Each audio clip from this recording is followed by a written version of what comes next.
last year, kasi we believe that superstition na we do not celebrate yung 9. That's why we celebrate the 80th birthday of PRRD early. And this was our gift to him. We know na ang nakaka-happy kay PRRD is yung nakaka-happy sa inyo. So aside from House of Hope, kayo din yung lagi niyang iniisip.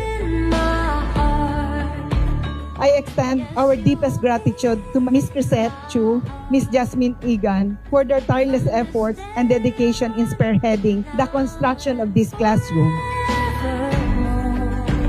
Yung tatay ko may mga kabilin na mga sinasabi, pero I just want to tell you that hindi naman talaga natin alam kung ano mangyayari. Gusto ko para sa inyo that you should remain optimistic, kasi hindi pwede yung padrino natin nandoon tapos tayo mahina dito. So we have to remain optimistic, because for sure to honor all the things that he did for this country is to pick ourselves up and do it harder than he did. Kailangan push talaga tayo. Hindi pwede na nagsakripisyo sa at ipinakita niya lahat ng kaya niyang gawin para sa minamahal niyang bansa, at tayo naman ay titigil lang kasi dahil nandun siya sa malayo or tingin niya na wala siya, ganon. Hindi pwede. It is our responsibility now. I want to thank you all and everybody who helped build this classroom for the friends of PRRD. PRRD inspired a lot of Filipinos, and for us, the way to continue his legacy is yung new generation of Filipinos to help you achieve your dreams. That's why we promised him during his birthday last year, promised him that we will help him achieve his dreams of helping future Filipinos.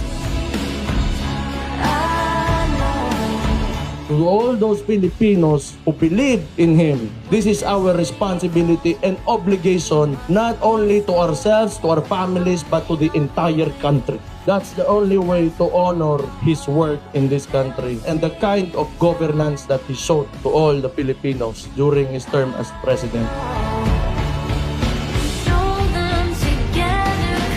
Pag lumaki kayo, please remember him that we had a very good president and all he wanted was to make a good country. So when you live your lives, please live it in a way na he will be proud of us.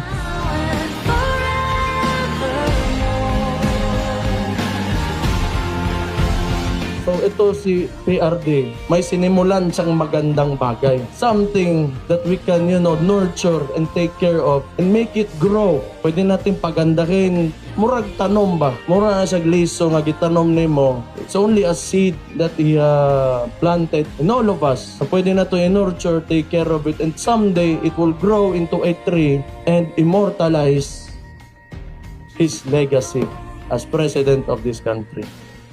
So, do not give up, be stronger, and do as he did, fight for your country.